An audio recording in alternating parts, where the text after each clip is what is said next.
Welcome to Third Phase of Moon. My name's Blake Cousins. Now get ready for the start of an amazing journey. The largest YouTube channel is now on the largest civilian-run radio station, Third Phase of Moon Radio with researchers on a mission. Host Dr. J. Andy Elias and best-selling author, MUFON investigator Preston Dennett are about to take you on all the rides of our lives. We'll be taking UFO news, interviewing top researchers. The journey begins now. Third Phase of Moon Radio is officially on air. Without further ado, here comes Third Phase of Moon, researchers on a mission. The one and only Blake Cousins. We're about to add him into this conference call. Blake, are you there? I'm here, John. How you doing? Excellent. You are on the line, live on air with Travis Walton, Preston Dennett, and myself. Oh, great. I've been listening to the show, and it's a pleasure to have you guys on Third Phase of Moon and speaking with Travis Walton. I want to get to a question here with Walton is the lie detector test. There was some that were performed with your friends that were left you behind, and they all came up that they passed without any hitches, that they were not telling any lies. Can you go into this a little bit more? Well, this was the state police polygraph examiner with, a good deal of professional experience and the best training available. So, it didn't end there. He was, after he went into private practice and retired from state employment, he was the one that retested Alan Dallas, Mike Rogers, the crew boss, and me. Years later, with some improvements in the equipment. There was now a computer-assisted scoring independent of the examiner. So he would give his score, the computer would give theirs, and of course they were in step in each case. And results were at the highest level that's you can have with such a test. You know what, and I'd like to add something in there. From the time that this happened in 75 and the polygraphs that happened then, the technology has increased dramatically to make these polygraphs so much more accurate. And when you've done these last, 5 total now, what was the last one, a few years ago? Yeah. I was on some silly show that used a fake polygraph, and they falsified the deal for ratings. So, to alleviate any misconceptions, I sought out the most rigorous testing I could get. And polygraph testing is permissible for use in court in New Mexico. So I went there, and the most highly recommended examiner there did work for the New Mexico State Prison, the Albuquerque Police Department, and even the United States Marshals. And so I took 2 tests from him, and this had that computer scoring alongside the examiner scoring too. And it was a super modern deal. There was 5 traces on this, which is the most I've ever seen. Hey, Travis, we seem to be getting a message here from a listener who wants a question asked. Now, we know you visited the site for National Geographic. Do you go back there by yourself regularly or occasionally, or how many times have you been there, not for television shows, but just for yourself? I've never gone back alone, and I've gone in the middle of the day, but as little as possible. But I'm going to make an expedition back this summer to finish up on the research that the National Geographic failed to take advantage of, and but I'm going to bring along a film crew and make sure everything's documented, and finally finalize all of the research on the site, and because I've been getting so many requests from people who would like to visit there, and I tell them now no GPS coordinates because the research isn't complete yet. Gotcha. For good reason. Like I like to tell all the listeners out there, this is one of the most important cases because of the amount of witnesses. Again, everybody who's listening, you got to get the book because the movie is not portraying everything. You're getting a small snippet of what's actually happens in the movie. But you want to see the real thing of every detail, you got to read the book. I highly recommend it to everybody out there. Absolutely. Another question I have for Mr. Walton is about your friends. They were accused of possible involvement with murder when you're missing. I highly doubt that these guys would go through any kind of trouble with the law in regards to covering up some kind of hoax. What would you say that your friends were they scared when the police were accusing them of a possible murder? Well, yeah, they were definitely very terrified because they were under the suspicion that the law enforcement would give in to the pressure to hang it on murder just to appease the fears in the community, you know, that it was just a killing and not a UFO abduction, you know.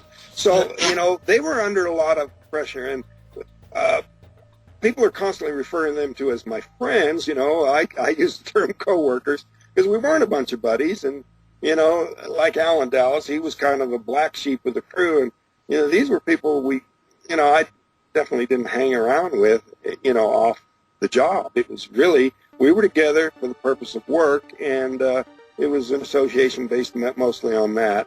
So, not that I, you know, don't now feel a kind of a bond with each one of these guys because of shared experience. We haven't really stayed in close touch over the years. And as a matter of fact, one of them, Dwayne Smith, I'm unable to find at this point. And I'm still, you know, working on leads to try to locate him. I once had a dream of having a kind of a reunion of everybody, but since Alan Dallas died here a little over a year ago, that's kind of not going to ever happen. Oh, I'm sorry to hear that. You know, that actually brings another question. In the movie, they kept portraying that you and Alan Dallas had this animosity towards each other. Was that true, or is that just Hollywood? Well, there was a kind of a friction that occurred, you know, little incidents that happened, you know, but it wasn't just me, you know. Mike and Alan got in a fist fight out there in the street in front of my house, and, you know, Alan had stolen some parts off of Mike's brother's car, and, you know, Alan had dropped a tree, you know, I thought suspiciously close to me, or at least not being careful enough, and that can really hurt you. So, you know, kill you, not just hurt you, kill you. Steve laughs about the sparring match that Alan and I had, where, you know, Alan was trying to, you know, add in some karate spin kicks and wound up falling on his behind, and so Steve thought that was really funny, but it was, you know, it's a bunch of loggers. It's kind of a rough trade kind of a situation. Well, I have to say that it's kind of a double-edged sword. You know, having all these other witnesses with you, I think, helped you out a lot in the end. Because can you imagine trying to go public with a story like this and having no other witnesses to support you? Yeah. Would you even have gone public, do you think? Yeah, you know, but I did kind of go it alone for a lot of years, fighting back against all these false accusations. It's only in more recent years that some of the crew have come forward and decided to, you know, appear with me in various shows and stuff. And, you know, it's good. It's good. It helps my case, but I think it's been very therapeutic for them to finally, you know, get a little bit of understanding from people. After the investigation was said and done, and you were released, and you found that they're breaking up. Yeah, someone's breaking up there. What's going on? Something's happening. Does this sound better here? Yeah. Okay.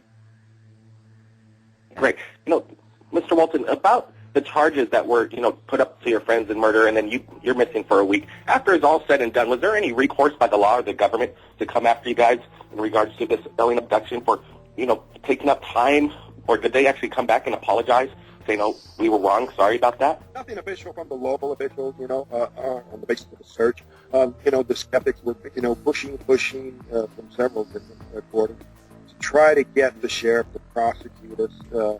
But there was nothing to prosecute on, so of course that never happened.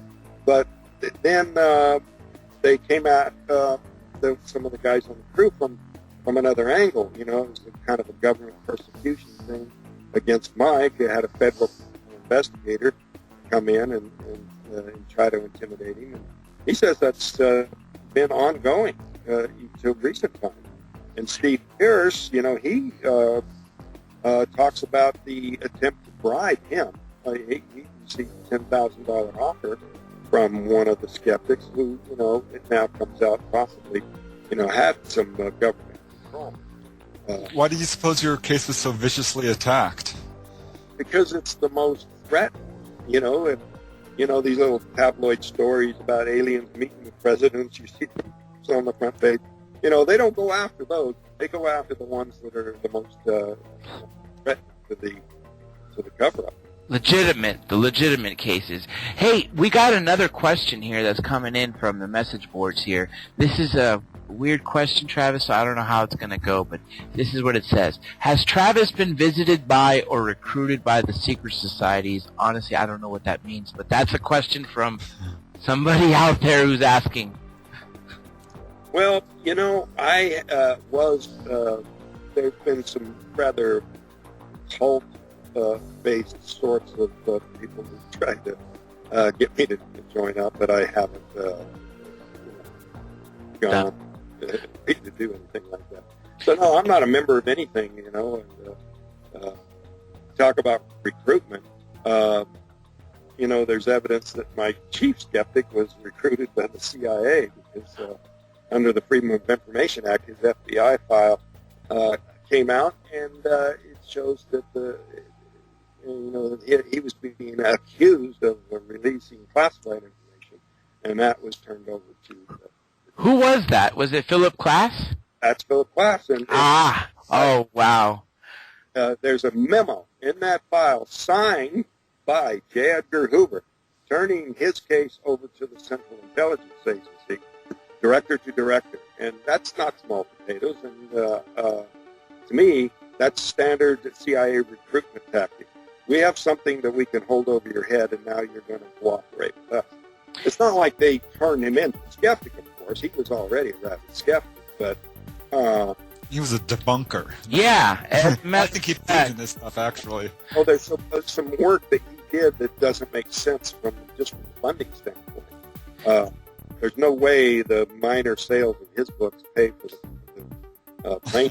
No, I agree. And Stanton Friedman, actually, is going to be on in 2 weeks. He has a lot of history with Philip Klass, and there was a challenge issued by Philip Klass to Friedman of whether these documents that he produced were real, and he said, find me 10, I'll give you $100 for each. So Stanton found him 14, and he showed the check, Philip Klass, Stanton Friedman, $1,000, you know, and it just goes to show that he ate his own words. Real quick, I want to put out the phone number for all the listeners out there, because I know Mr. Walton has to go soon, and I want to see if anyone else has any live questions to ask. If anyone's out there listening, if you want to call in and take some questions, it's 347-688-2902. Again, area code 347-688-2902. If anyone out there wants to make some calls before we get Mr. Walton off, you know, here's your chance. If not, then you guys get his book. You guys got to read it. It's an amazing read. You know, it's definitely an amazing read. Yeah, Travis, there's a book written about your case called The Ultimate Encounter by Bill Barry. Was that in any way authorized by you? Or? No, it wasn't authorized. He was doing an magazine article for Penthouse magazine, which did appear, but I got to be suspicious about the incredible extent of research that he was doing.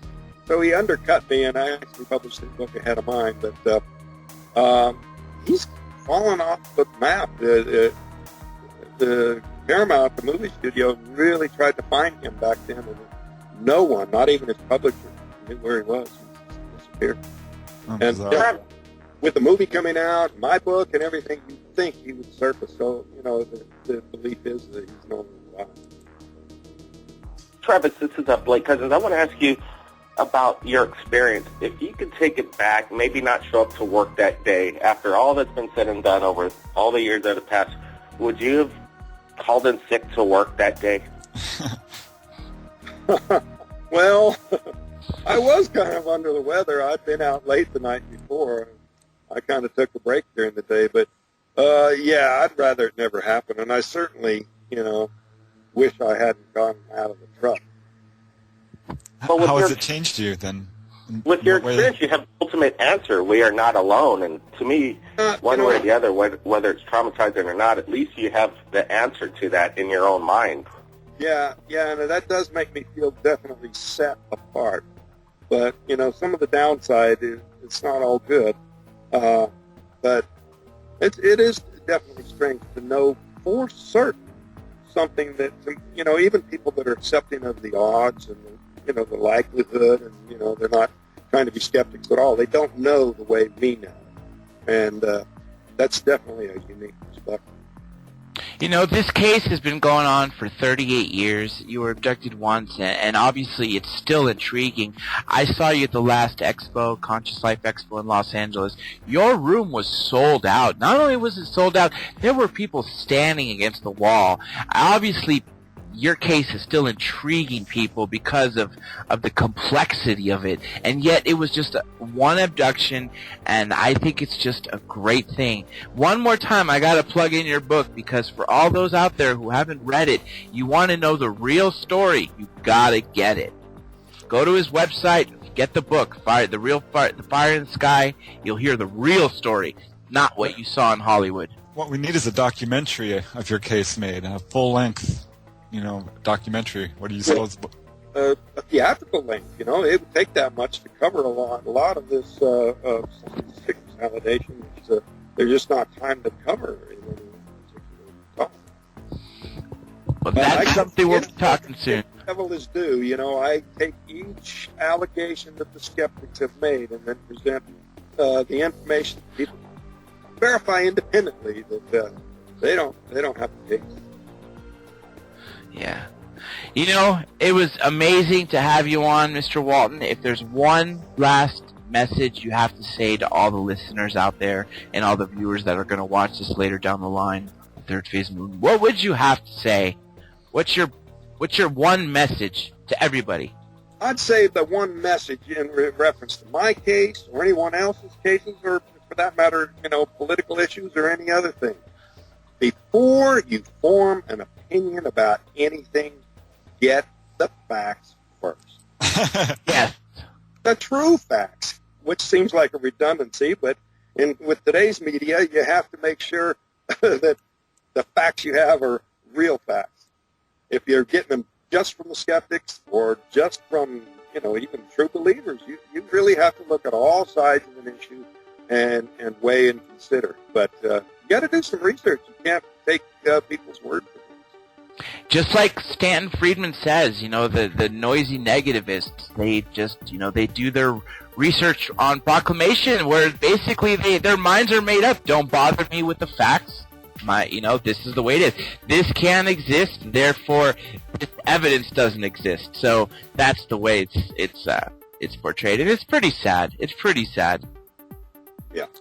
Are you still being attacked by skeptics then, would you say, or do most yeah. people believe your There's case? people out there, and I still, some of the silly old stuff that, has been refuted long ago, thoroughly documentable, provable, it still comes up because, they're only getting one side of it. And the skeptics are guilty of a very propagandistic style. I've gone on some of these skeptic websites and tried to refute what they're saying, and they won't allow me to post. So you can see that you're getting a very skewed presentation of the so-called facts. Wow. We had Ooh, Blake, you're breaking up. Yeah, Third Phase Moon, we have over 600 videos plus of UFOs from around the world. We have 60 Skype interviews with eyewitnesses, video testimony, and people have their opinions. They share it on Third Phase of Moon, and it gets quite colorful, and we invite everybody to, have their opinion, and that's what it's all about, getting information out and asking questions. Yeah, actually, Blake, we had some breaking news from you that you got some amazing new footage from Australia. But let's close out Mr. Walton real quick because I know he's got to go. Again, we've gotten all the questions asked. We've asked you the hard questions. We've heard that the movie was not accurate. We're hoping that there's going to be a remake done. We'll have the definitive story of Travis Walton's story, the documentary. We hope that comes out soon. Again, people, get his book, listen to it, and read it, and listen to his lectures, and you will truly see that this is one of the most remarkable cases, even more so than the Bethy and Barney Hill, in my opinion. One last word, Mr. Walton. I'll give it to you before we let you go for the day. It's been a pleasure to have you, Mr. Walton, and I hope you have us. We'll have you again on this air sometime in the coming future, and by then, hopefully, you'll have a release date for one of your remakes or the definitive story of the Travis Walton case. Mr. Walton, on behalf of Preston and me and Blake and everybody at Revolution Radio, it was a pleasure, and I mean a pleasure to have you. And I just got to add in there, it was also a pleasure to finally meet you in person, at the Expo and at the Congress, and I look forward to speaking to you again soon. All right. Great talking to you. Thanks again, Mr. Walton. Everybody out there, get fire in the sky and keep your eyes in the sky. Now, let's go back to Blake here. Blake, for all those who don't know, the Cousins brothers, Third Phase of Moon, they started this company where basically we started receiving footage from around the world. And these guys worked really, really hard to put themselves on the map. And now they get footage almost on a daily basis. And we put it out there for the journalists to decide. I'm proud to say that I joined the team last year, and we know the numbers of subscribers have jumped up exponentially. And in some ways, Third Phase of Moon is almost a private MUFON. Ever since Mr. Bigelow bought the services from MUFON, it's kind of been downhill. Even Preston, who's been a seasoned investigator for MUFON, will say there's been some shakeups going on in the last couple years. So, Blake, my hat's off to you, my brother. You and Brent truly are doing the world a great service by putting this out there, by providing the footage that people give you and showing it to the public. If it wasn't for your channel, I don't think half the sightings or 600 videos of amazing footage would be getting the 50 million views that you guys have amassed. And like I said, I am proud to be a member of your team. Tell us about this amazing footage you've just received from Australia. Hey, thanks, John. We appreciate the heads up and the kind words. We definitely try our best over here at Third Phase of Moon to get the word out. And like you said, our subscribers have grown exponentially. We're up to approximately 62,000 subscribers, 50 million views worldwide. And yeah, breaking news video just came in. Russell Crowe, the actor, Gladiator, had his own UFO encounter. He put it up. The Huffington Post went with it. The video went viral. They're actually photographs, time-lapse photographs, and they went viral. And we try to make contact out to Russell Crowe, and we're trying to get tweets with them. Hopefully we could get an interview with them over here at Third Phase of Moon in regards to his photos. But just shortly after that, there's an incredible video from Sydney, Australia, the same night that Russell Crowe captured his photograph, of amazing lights in the skies over a home. And we're posting it on YouTube right now, Third Phase of Moon. And they're spectacular lights. We have no idea what they are. We post it. We let the people decide. And it is growing, and people are sharing their opinions. And like you said, with MUFON, we're getting a lot of complaints from people and eyewitnesses that they make contact with MUFON. They never hear back from them. They never follow up. They don't take their story seriously. So who else are they going to go to? I would say Third Phase of Moon is a place to go to if you've captured anything amazing. With Bigelow buying them out $750,000 a year to cover up in case there was some information coming in that he's going to retain it for himself for his own personal reasons. We don't get that. We would also, John, you've been trying to get in touch with Bigelow Aerospace through Third Phase of Moon, and what do you got to say? have they made contact back with us yet? Oh, man, unfortunately they haven't. And you know, Blake, I've tried multiple times. I even got in good with his secretary. We've called several times, left him messages, and I don't understand why he hasn't stepped up to the plate when he did go to MUFON. And you know what? I don't want to break this news quite yet, but we might have a backdoor in with Mr. Bigelow. So let's just keep our fingers crossed that maybe he will step up to the plate. We're going to use one of our contacts that we've had. I'm not going to say who he is. That, of course, Blake, you know who he is. But for the listeners out there, we're going to do our very best to get in contact with Bigelow again. We've tried multiple times, but this time we're going to use this special contact who's a very intimate friend with him. And we'll see if he can actually fund some of the research or basically just tell us what's going on in the Skinwalker Ranch and all sorts of things. Yeah, we got to get some answers from Mr. Bigelow. He's building spaceships, private possible hotels when something goes bad down on Earth, so they could escape, get up to outer space, and kind of ride the wave as things are kind of falling apart down here on Earth. He has his own escape route, and he's able to weaponize space. Besides, the UN passed there shall be no weapons in space whatsoever, but for some odd reason he has the capability of weaponizing it. We got to ask these questions and see what his agenda is, or at least find out what he's found out from MUFON. Over a year's worth of information coming in, and Skinwalker Ranch. I'm sure he has all kinds of information that the people need to hear. You know, Preston, or Blake, can you tell the viewers out there a little bit more about what's going on? Yeah, I was actually appeared on the Jesse Ventura show and talked a little bit about this, and there's no doubt that Bigelow has got an in with the secret government, and what exactly his plans are, I don't know, but I think he's also got proof through the Skinwalker Ranch that the extraterrestrial presence is absolutely real, and that there's going to be big changes in our society, and perhaps that's what he's preparing these space stations. So I don't know, we'll see. There's definitely going to be a lot of changes coming, I think. That's a very strong theme. You know, I do admire Bigelow, and I hope he is listening. You know, if I were a billionaire and I had that kind of money, I'd be almost doing the same thing he's doing. Rocket ships, space stations, that sounds like great things. So, you know, if I were him, we can't blame him for trying to follow his dreams, and with his money, he's able to do it, and that's America for you. With new footage coming in on a daily basis to Third Phase of the Moon, we want to share and let Bigelow know what's going on, because I'm sure he has advice and resources to help us out to do more research around the world with regards to these sightings from around the world. We got to get to them. It costs money. We need to document the cases, get the interviews, and maybe Bigelow could help out. He should be able to help out because he's funded other things. And, you know, this brings me to a next amazing point, and a logical point. We visited the moon in 1969 for the first time with Neil Armstrong and Buzz Aldrin, right?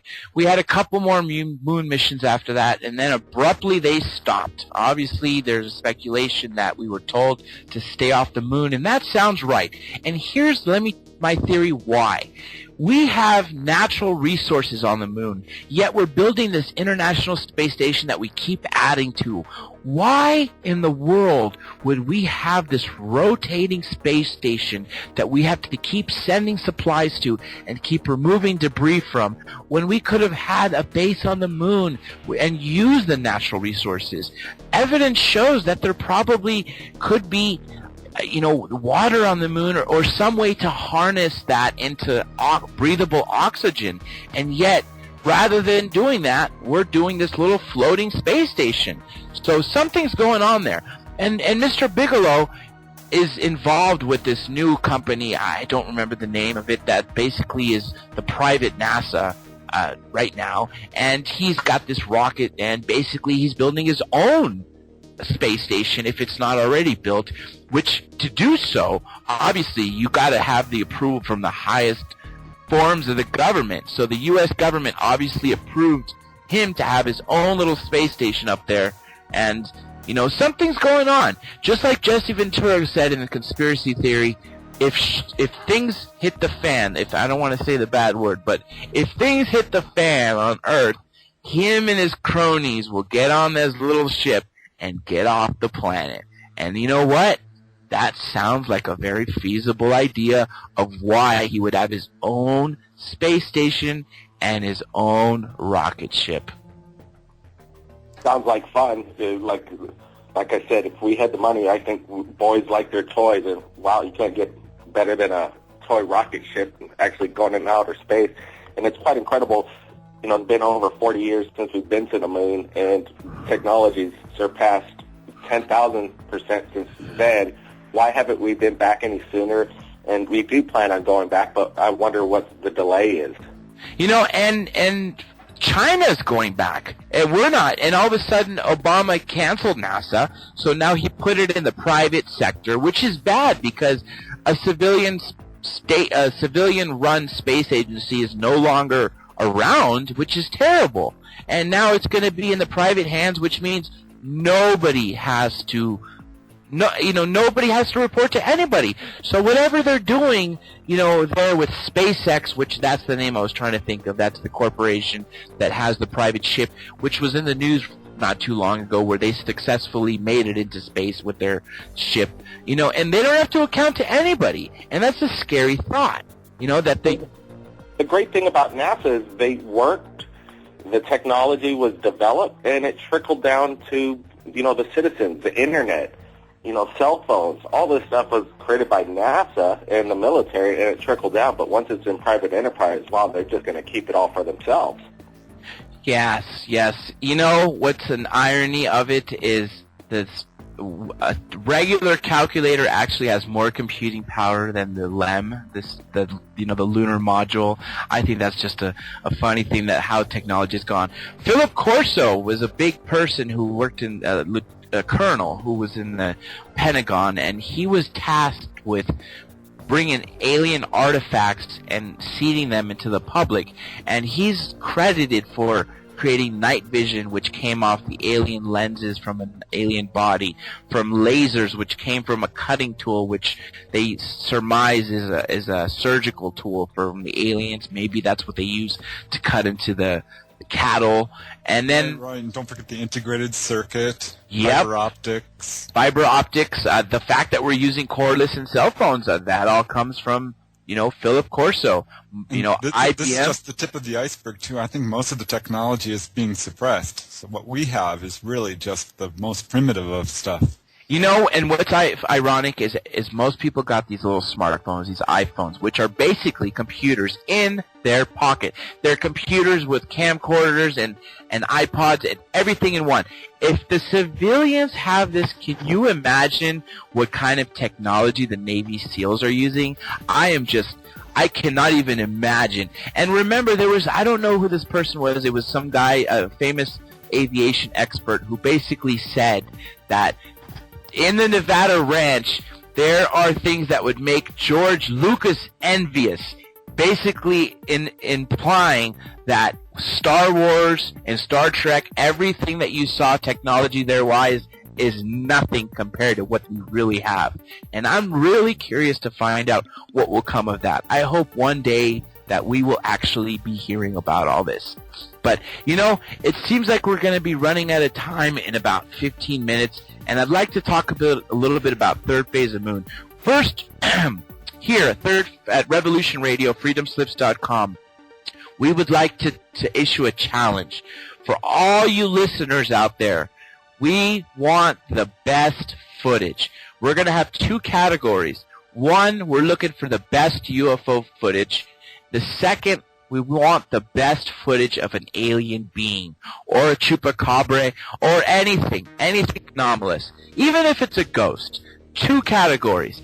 And the winners of these prizes will be announced on this show in a couple of weeks. Submit them to us here, Third Phase of Moon, via Skype or Twitter, and we will give the winners an autographed copy of Preston's book. And it's going to be, you guys, if you haven't read Preston's books, he's got 15 of them, 2 more in the works for a total of 17. My favorite is UFOs over California. I'm currently reading UFOs over New Mexico and UFOs over New York. He's got so many amazing books. The point is the winners of these two categories will receive an autographed copy of one of these amazing books, which are not just speculation. If you look in the back of his book, Preston really does his homework. Every single case that he's documented here has come from a source. Everything from a journal to a television station to a magazine, an article. I mean, what is it? In UFOs over California, 337 different sources right there. You really do your homework, Preston, and I give you credit for that, because you do an objective analysis when it comes to this, and that's what's great about your books. So for all you listeners out there, Third Phase of Moon is giving you a challenge. Provide us with some great footage, and the best footage, from freedomslips.com, Revolution Radio, Third Phase of Moon. We will be giving you guys the autographed copy of this newest book. And also the opportunity to share your video with the world. With Third Phase of Moon, it is the outlet to premiere your video and not let it go on the wayside via YouTube and its algorithms. We're in an algorithm, so in its own way, if you got something amazing, we're able to get it out there to the public the fastest anybody out there on YouTube. Yeah, a lot of people post their footage on their own channel, but it's not getting hits. If you guys have anything amazing caught on camera, even if it's still shots that we could interview, you want it to get the most views, you got to bring it to Third Phase of Moon, because we broadcast it to the world. We have some videos that have total views over 4 million views.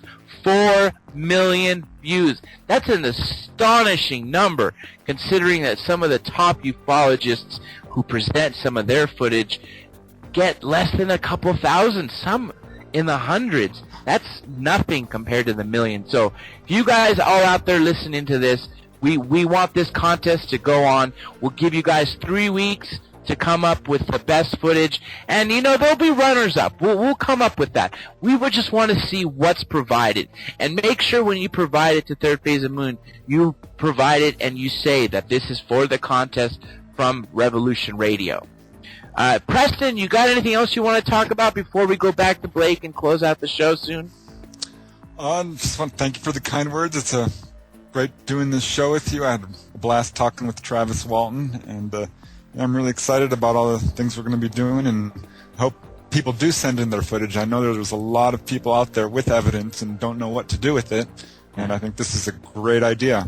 Our scheduling. Next Saturday, again, join us here on Revolution Radio, freedomslips.com for Third Phase of Moon, Researchers on a Mission. We're going to have Stan Romanek and his wife Lisa Romanek, international best-selling author and also known as the most well-documented abduction case. The following week, we're going to have the godfather of ufology. That's going to be on the 23rd of March, again, 2 to 4 Eastern Time, Saturday. We'll be talking to him. He just won the Lifetime Achievement Award. So those of you who don't know that there, give him a thanks if you see him, or you Skype him, or you email him, or better yet, you can call him and talk to him directly on this show. And the following week, we'll be talking to the alien implant doctor, Dr. Roger Lear. So we're going to have a great time. This show is just kicking off, and we're going to have great interviews, as we've been doing with Third Phase of Moon on our YouTube channel. Now we basically took the largest UFO YouTube channel that Blake and Brent Cousins have created, and I'm happy to be a part of their team, and we merged on this largest civilian-run radio station. Again, the two combined can only mean great things for all the people out there listening with regards to UFOs and ufology. Again, for all those people out there listening, I'd like to remind them, if you want to provide us with the footage, find us on Skype or Facebook at Third Phase of Moon. Spell out Third, T-H-I-R-D, of Moon. Third Phase of Moon. Blake, anything else you want to tell us? Well, we're looking forward to the future interviews with Stan Romanek. We've actually posted some amazing footage that he supplied to us at Third Phase with, the Grand Pot alien in his room. Amazing photograph. He's promised in the future, when he has rights, he will give us a full video of this alien encounter, and then a spectacular light or orb just shooting over his home. It was spectacular. It's real. It's something that's very unusual, and that's what we want to see right here at Third Phase of the Moon. Something that nobody's ever seen before, the best footage, the best UFO footage. That's what we're looking for, and this show's going to be great, extending into the biggest radio show on the internet and combining the YouTube Third Phase of the Moon. We are going to get the word out. I'm actually receiving some information coming in via Skype right now. I'm going to have to get going. So, I want to thank you, Preston Bennett, Dr. J. Elias, for, corresponding on this show with us at Third Phase. And if you captured anything amazing in regards to UFOs, you can contact us via Skype or Facebook.